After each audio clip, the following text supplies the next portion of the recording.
Audio Jungle. Audio Jungle.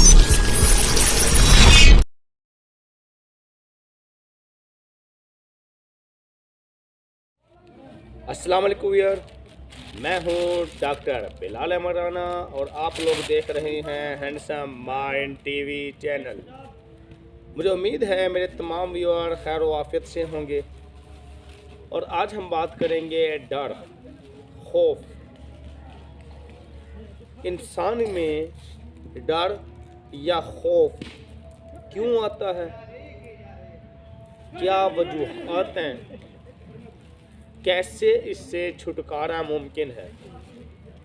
अगर हम डर या खौफ के हवाले से बात कर लें तो इंसानी फितरत के अंदर उसके इमोशन में एक चीज़ फेयर नाम से लाजमी पाई जाती है, जिसको हम खौफ या डर बोलते हैं।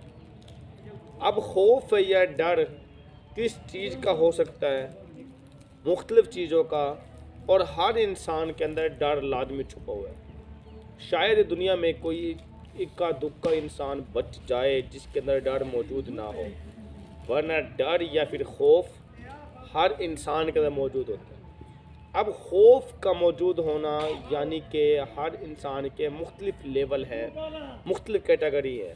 मसलन किसी में लोगों का खौफ है कि वो लोगों के सामने आके बात नहीं कर सकता, अपने पैगाम को कन्वे नहीं कर सकता, अपनी बात को आगे फैला नहीं सकता। इस तरह के बहुत सारे मसाइल हैं। कुछ लोगों के अंदर मुख्तलिफ़ तरह के और खौफ हो सकते हैं, जैसे किसी के अंदर इंजेक्शन लगने का खौफ हो गया, किसी के अंदर कीड़े मकोड़े का खौफ हो गया, किसी के अंदर मुख्तलिफ़ तरह के जानवरों का खौफ हो गया, किसी के अंदर खूनखार दरिंदे का खौफ हो गया, किसी के अंदर छिपकली का खौफ हो गया, किसी के अंदर आबशारों का खौफ हो गया, किसी के अंदर समंदरों का खौफ हो गया, किसी के अंदर पानी का खौफ हो गया। किससे मुख्तसर जो डर या फिर खौफ है वो हर इंसान की ज़िंदगी का हिस्सा है और हर इंसान किसी न किसी एक चीज़ से लाजमी डरता है। चाहे किसी को कोई हाइट फोबिया है, यानी वो ऊंचाई से उसको डर लगता है कि जैसे वो ऊंचाई पर जाता या फिर जाती है तो खौफ उसके अंदर आता है। या चाहे एक इंसान को इस हाइट के अलावा मुख्तलिफ़ तरह के और जहाज़ के सफ़र का डर है, या पहाड़ों के ऊपर खड़े होने का डर है, या उसको आबशारों का है, या उसको कोई खूनखार दरिंदों का है, या उसको कोई घर में पालतू जानवरों का खौफ है, या उसको कोई अपने किसी मुआशरे में किसी फ़र्द का खौफ है। लेकिन जो डर या फिर खौफ है वो हर इंसान के अंदर पाया जाता है। अब ये तो था डर या फिर खौफ के हवाले से कि मुख्तलिफ़ तरह के खौफ होते हैं जो कि हर इंसान की ज़िंदगी के अंदर पाए जाते हैं। असल में जो खौफ का जो लफ्ज़ है उसको जिसको हम फोबिया बोलते हैं, वो फोबिया तो बेसिकली एक यूनान का देवता था जो कि जिसका नाम था फोबस। वो नायलून के मास्क पहन के लोगों को डराया करता था और जो उससे डर के आ जाते थे तो लोग उसको कहते थे कि फोबस से डर के आ गया। ये लफ्ज़ बिगड़ते बिगड़ते फोबिया बन गया और ये एक बाकायदा इस्तिलाह मुतारिफ़ होने लगी कि डर या फिर खौफ किस तरह से एक इंसान इसके अंदर शिकार हो सकता है। डर या फिर खौफ क्या है? फिर हर इंसान की ज़िंदगी में मुख्तलिफ़ तरीके से खौफ आते हैं और मुख्तलिफ़ तरह का खौफ हो सकता है। किसी को पानी का खौफ हो सकता है, हाइड्रोफोबिया, किसी को ऊंचाई का हाइट फोबिया, या फिर किसी को शादी का खौफ भी हो सकता है जिसको हम गैमोफोबिया बोलते हैं। ये भी बिल्कुल मुमकिन है। बाहर लोग अगर कहते हैं जी भाई शादी में पता नहीं क्या कुछ हो जाएगा, स्पेशली हमारी जो ख़वातीन हज़रात हैं तो उनको ये मसला ज़्यादा होता है गैमोफोबिया का कि वो शादी करवाने को तरजीहात ही नहीं देते, उनको एक डर खौफ रहता है भाई पता नहीं क्या हो जाएगा। तो बात यह कि मुख्तलिफ़ तरह के खौफ हैं जो कि इंसान के अंदर पाए जाते हैं। अब हम बात कर लेते हैं कि ये आते कैसे हैं। जो डर या फिर खौफ है वो इंसान के ज़्यादातर जो वजूहात बनती हैं वो उसके आदी होने से बनती है। मसलन अगर एक छोटे बच्चे के सामने जो सबसे ज़्यादा वजूहात देखी गई हैं, वो तो बहुत सारी वजूहात हैं लेकिन जो सबसे बड़ी वजूहात देखी गई हैं उनमें इस तरह की वजूहात वजह हो सकती है। जैसे एक छोटे बच्चे के सामने अगर बहुत ऊंची आवाज़ से बात की जाए और एकदम से बच्चा कांप जाए कि पता नहीं क्या हो गया, तो वहाँ से खौफ आते हैं। अमूमी तौर पे अगर आप तारीखें उठा के देखें तो जिनके वालिदैन सख्त होते हैं उनके बच्चों में खौफ ज़्यादा होता है। लाजमी ऐसा नहीं है, लेकिन अमूमी तौर पे ऐसा देखने के अंदर आता है, क्योंकि फिर तो और फैक्टर भी हैं जो इन्वॉल्व होते हैं। क्योंकि जिनके वालिदैन सख्त होते हैं वो उनकी आवाज़ से बात करके बहुत तल्ख लहजा इस्तेमाल करते हैं, जिससे वो डर या फिर वो खौफ उस बच्चे के अंदर मुंतकिल हो जाते हैं। या फिर अगर कोई बंदा मिसाल के तौर पर किसी ऊंचाई वाली जगह से गिरे, एक छोटा बच्चा है वो चारपाई से चाय क्यों ना गिरा हो, बज़ाहिर तो हमें लगता है कि ये तो आम सी बात है, लेकिन वो डर या फिर खौफ उसके दिमाग के अंदर बैठ जाता है और फिर वो हर लम्हे नीचे उसको अंदर ये खौफ आता है कि मैं नीचे न गिर जाऊँ। जब तक वो नहीं गिरते तो हर तरह की शरारतें करता रहता है, लेकिन जब वो गिर जाता है तो फिर उसके अंदर खौफ आ जाता है, भाई ये यहाँ से मुझे ये मसला बना था, इसलिए अब मैंने ये वाला काम नहीं करना, क्योंकि वो खौफ उसकी ज़िंदगी का हिस्सा होता है। इसी तरह से मुख्तलिफ़ तरह के और खौफ हो सकते हैं। मिसाल के तौर पर अगर एक बंदे को पानी के अंदर से बड़ी मुश्किल से निकाला गया तो उसको सारी ज़िंदगी के लिए पानी के पास जाने से भी डर होगा। अगर एक बंदे का रोड ट्रैफिक एक्सीडेंट हो जाता है तो जब भी वो उस जगह से होके जाता है तब उसको सारी ज़िंदगी के लिए वो वाला डर होगा। वो उस जगह से जब भी जाएगा तब वो डर उसके अंदर होगा। या अगर एक मिसाल है कि अगर एक बंदे की किसी बड़े प्लेटफॉर्म के ऊपर कोई तजलील की गई है तो फिर उसके अंदर लोगों का खौफ होगा उसके अंदर, क्योंकि एक दफ़ा के खौफ ने उसके दिमाग के अंदर ये बात बैठा दी है। या मुख्तलिफ़ तरह के और भी वजूहात हो सकती हैं। एक बंदा पहाड़ से गिर जाता है, उसके अंदर डर आ सकता है। या एक बंदे को मिसाल के तौर पे कोई कुत्ता बिल्ला काट लेता है तो उसके अंदर एनिमल फोबिया आ सकता है। इसका मतलब ये हुआ कि जिस इंसान को जो खौफ होता है तब वो उस चीज़ से कभी ना कभी वास्ता हो के उसको नुकसान पहुंचा वो होता है, तो वो चीज़ उसके दिमाग में बैठ जाती है और वो उसका आदी हो चुका होता है। किसी चीज़ को उसने डर या फिर खौफ का नाम दिया। अब ये तो थे एक रैशनल फैक्टर जो किस तरह से हो सकते हैं, लेकिन कुछ और फैक्टर भी हैं। जिस तरह से एक मिसाल है कि एक बंदा अगर डरावनी कहानियाँ पढ़ता है या डरावनी फिल्में देखता है तो उससे भी डर या फिर खौफ का आदी हो सकता है, क्योंकि वो ब्रेन उसका उस लेवल पे उस एसोसिएशन पे चल पड़ता है और फिर उसके बाद उसके दिमाग के अंदर वही खौफ या फिर वही बात चलती रहती है, तो यहाँ से भी डर उसके अंदर आ सकता है।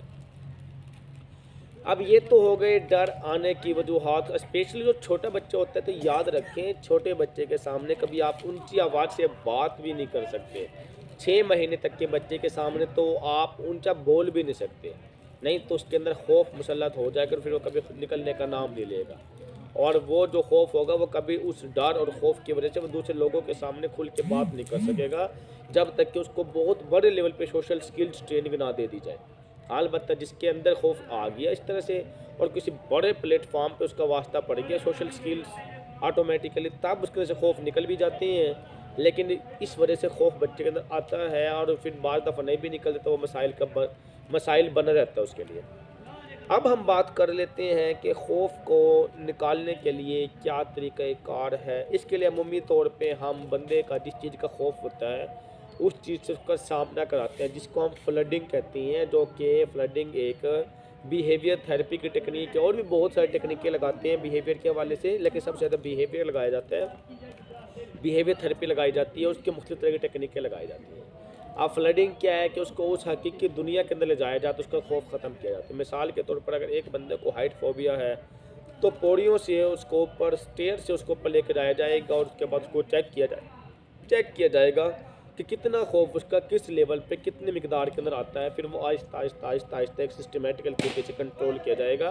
लेकिन खौफ को निकालने के लिए उस जगह पे ले जाकर उसको एक्सपोज करना और वहीं पे रह के उसको सोशल स्किल देना इस तरह से मुमकिन होता है, जिस तरह है कि excess of everything is bad, कि हर चीज़ मामूल से ज़्यादा हो जाती है तो उसका डर उसका खौफ उसकी अहमियत निकाल देता है। हद तक कि अगर मोहब्बत भी हद से ज़्यादा हो जाए फिर उसके बाद अगर फासले बनते हैं तो फिर बहुत ज़्यादा बढ़ा देते हैं उस फासले को। इसी तरह से किसी भी चीज़ का अगर डर है तो वह एक लॉन्ग सूरत हाल इख्तियार कर सकता है। इसके साथ साथ फोबिया को निकालने के लिए एक तो उस चीज़ से एक्सपायर है, जिसके अंदर अगर एक बंदे को कुत्ते का खौफ है तो किसी कुत्ते के मालिक को कुत्ते समेत उसके सामने लाया जाता है, पीछे तो कुछ नहीं कह रहा। एक बंदे को छिपकली का खौफ है तो छिपकली के नीचे जाके खड़ा हुआ जाता है कोई दूसरा बंदा, जिससे वो कॉपी करके सीखते भाई इसे कुछ नहीं कह रहे तो मुझे क्या कहेंगे, वो मॉडलिंग टेक्निक हो गई। ठीक है, इसी तरह से मुख्तलिफ उस चीज़ से एक्सपोजर कराना होता है उस चीज़ को सामने लाना होता है ताकि वो चीखे चिल्लाए और जो उसके अंदर डर या फिर खौफ है वो वहाँ से बाहर निकले। और फिर जब डर या फिर खौफ उसके अंदर से बाहर निकलता है तो इस तरीके से हम उसको काफ़ी हद तक मैनेजमेंट दे सकते हैं। इसके अलावा कुछ जनरल टेक्निक्स भी हैं जो कि खौफ को निकालने वाली हैं, जिसके अंदर एक चीज़ तो ये है कि बंदा बाकायदगी से सुबह की एक्सरसाइज करे। अब सवाल ये पैदा होता है कि एक्सरसाइज का कहाँ से ताल्लुक़ आ गया है कि वो खौफ को निकालता भी। एक्सरसाइज का तो ताल्लुक़ हर चीज़ के साथ है। जब सुबह को मसल रिलैक्सेशन टेक्निक ले ली जाती है, कोई भी थेरेपी किसी भी तरह की, कि जिसके अंदर बंदे का एक्सरसाइज वगैरह हो गया, योगा हो गया, मेडिटेशन हो गया, या फिर कुछ और इस तरह की कि अपने पट्ठों को रिलैक्स करने के लिए एक्सरसाइज हो गई, मुख्तलिफ तरह के पीटी और ड्रिल जिस तरह से कराते हैं वो वाली टेक्निकें हो गई। ये वाली चीज़ें सारी की सारी इंसान के जो सिस्टम है उसको एक्टिव करती हैं, उसकी बॉडी को एक्टिव करती हैं, उसके सिस्टम जिस्म को एक्टिव करती हैं। और उसके जिस्म को एक्टिव करने के साथ साथ अब अगर उसका जो खौफ की वजह से जो उसके फेफड़े सही तरीके से काम नहीं करते तो अंडरस्टूड बात है, खौफ आता है तो उसको सांस की घुटन का एहसास होता है उसको बंदे को। हालांकि सांस की घुटन होती नहीं है लेकिन प्रॉपर मिकदार में ऑक्सीजन की सप्लाई नहीं पहुंच पा रही होती, इस वजह से इसको सफोकेशन या फिर सांस की घुटन का मसला महसूस होता रहता है, जिस बंदे में फोबिया होता है। अब जब आप फ्रेश एयर लेते हैं, इनहेल करते हैं, ऑक्सीजन लंग्स को मिलती है तो फिर ऑटोमेटिकली बंदे को मसल के हवाले से भी उसकी एक्सरसाइज के अंदर और उसको लंग्स के ऑक्सीजन मिलने की वजह से भी वो प्रॉपर तरीके से उसके सिस्टम एक्टिवेट होते हैं, उसके सिस्टम सही होते हैं। अब उसके सिस्टम सही होने की वजह से ये चीज़ एक ट्रिगर करती है कि उसके फोबिया को मिनिमाइज कर सकते, उसके खौफ उसके डर को कम कर सकती है। या फिर मुख्तलिफ तरह की और सूरत हाल हो सकती हैं कि अगर एक मिसाल है कि एक बंदा अगर बाकायदगी से कोई ऐसी चीज़ों का वास्ता करे कि जो चीज़ उसकी ज़िंदगी में बार बार आती है तो फिर वो उसकी अहमियत या उसके खौफ को ऑटोमेटिकली निकाल देती है। या फिर डर या और खौफ को निकालने के लिए, फोबिया को निकालने के लिए बाद दफ़ा हमें मुख्तलिफ तरह की और चीज़ें सिखानी पड़ती हैं कि उसके अंदर से डर और खौफ निकले। मिसाल के तौर पर मेडिटेशन और सांस को रिलैक्स कराने के लिए रिलैक्सेशन, सिस्टमेटिक रिलैक्सेशन, आप डिसेंसिटाइजेशन कराना होता है जिसको हम बोलते हैं रिलैक्सेशन टेक्निक या फिर बिहेवियर रिलैक्सेशन टेक्निक। उसका तरीक़ाकार ये होता है कि उस बंदे को हम कहते हैं कि जिस चीज़ का आपको डर है तो वो डर अपने दिमाग के अंदर रख के और बिल्कुल गहरा सांस ले और गहरा सांस ले और गहरा सांस ले। अब वो डर की वजह से तो उसका सांस तंग होना चाहिए था, घुटना चाहिए था, लेकिन हम उसको कह रहे हैं गहरा सांस ले, तो ऑटोमेटिकली वो उस डर के अंदर एडॉप्ट होने की वजह से वो मामूली तौर पे अपने बॉडी सिस्टम को एक्टिवेट करना सीख जाता है। उसके बॉडी सिस्टम को एक्टिवेट करने की वजह से वो इजीली इन चीज़ों से निकल सकता है कि अगर हम उसको इस टेक्निक से चलाते हैं। इसको हम बोलते हैं कि ख्याली तौर पे उसके अंदर से खौफ को निकालना, जिसको इम्प्लोसिव थेरेपी भी कहा जाता है कि उसके बारे में उसको कहते हैं अच्छा सोचें आप, अच्छा चीखना चिल्लाना शुरू करें, अच्छा कितना डर महसूस होता है आपको उस चीज़ का, अच्छा चीख के बताएं, चिल्ला के बताएं। एक मिसाल के तौर पर जब वो चीखते चिल्लाता है या चीखते चिल्लाते तो उसके अंदर जो खौफ बना पड़ा होता है तो उसके अंदर से वो खौफ निकलना शुरू हो जाता है आहिस्ता आहिस्ता, क्योंकि वो अंदर की दबी हुई बातें हैं, घुटी हुई बातें हैं, वो बाहर ना निकलने की वजह से खौफ बनती है। जब बाहर निकलना शुरू हो जाए चीख चिल्ला के तो फिर ऑटोमेटिकली उसका जो लेवल है वो थोड़ा कम होना शुरू हो जाता है। इसके साथ साथ अगर एक बंदा अपने किसी ऐसे केमिकल का या किसी ऐसी चीज़ का इस्तेमाल करता है जो कि उसके ब्रेन केमिकल को तेज़ कर दे, जिस तरह चाय की पत्ती निकोटीन के अंदर मुख्तलिफ तरह की चीज़ें हैं जो कि ब्रेन केमिकल गाबा अमाइनो एसिड वगैरह को तेज़ करती हैं, या मुख्तलिफ तरह की कैफ़ीन वगैरह का इस्तेमाल करता है, या कोई भी ऐसी चीज़ जो कि ब्रेन केमिकल को तेज़ करती है, तो फिर ऑटोमेटिकली उससे भी उसके डर, उसके खौफ के अंदर कमी बनती है। एक बंदा अगर चाय पीता है उससे भी ब्रेन केमिकल तेज़ होती हैं, तब वो चीज़ भी किसी हद तक उसके लिए हेल्पफुल है जो कि फोबिया के लिए हम इस्तेमाल करवाते हैं। लेकिन इस दौरान मेन चीज़ ये है कि अब चाय से तो उसके ब्रेन केमिकल तेज़ हो रहे हैं, वो किसी और सेंस में हो रहे हैं कि उसके ब्रेन न्यूरोट्रांसमीटर को एक्टिव होने का मौका मिले, जबकि इसके बरक्स अगर इसके उल्ट बात की जाए वो ये है कि शराब का इस्तेमाल करने से, अल्कोहल पीने से डर और खौफ बंदे में ज़्यादा आता है, क्योंकि वो ब्रेन केमिकल को तेज़ तो करता है, लेकिन वो तेज़ इस तरह से नहीं करता जिस तरह से चाय करती है, बल्कि वो तेज़ इम्बैलेंस तरीके से करता है कि एकदम से शां शां जाके जैसे डोपामिन की एक्टिविटी अब नॉर्मल हो जाती है अगर एक बंदा अल्कोहल शराब का ज़्यादा इस्तेमाल करता है। अब वो एक नॉर्मल उन केमिकल को ज़्यादा डिस्टर्ब करता है अल्कोहल, जो कि उसके अंदर मुख्तलिफ तरह के इमोशन को कंट्रोल करने वाले थे, वो सारे इमोशन के बैलेंस कर देते हैं। इसीलिए शराब और इस तरह की चीज़ों को सबसे पहले हमें रुकवाना पड़ता है, मना करना पड़ता है, तब जाके हम इस तरह के लिए जो इसको कोई इसी वे की तरफ चला सकते हैं। इसके साथ साथ अगर एक बंदा अपने बैलेंस खुराक का इस्तेमाल करता है, न्यूट्रिशन उसकी बैलेंस हो, उसकी खुराक में अच्छी चीज़ें शामिल हो जो कि उसके जिस्म को हेल्दी रखने वाली, और स्पेशली एक बंदे को कहा जाता है कि भाई रात के टाइम के अंदर उसने बहुत ज़्यादा खा के नहीं सोना, कि उसके जिस्म और उसके मैदे के ऊपर प्रेशर बनने की वजह से और वो तेज़ाबियत वगैरह ज़्यादा होने की वजह से और इस तरह के मामलात की वजह से कि वो जो उसका सिलसिला है, सिस्टम है, उसके अंदर वैसे सांस लेना मुश्किल हो जाए।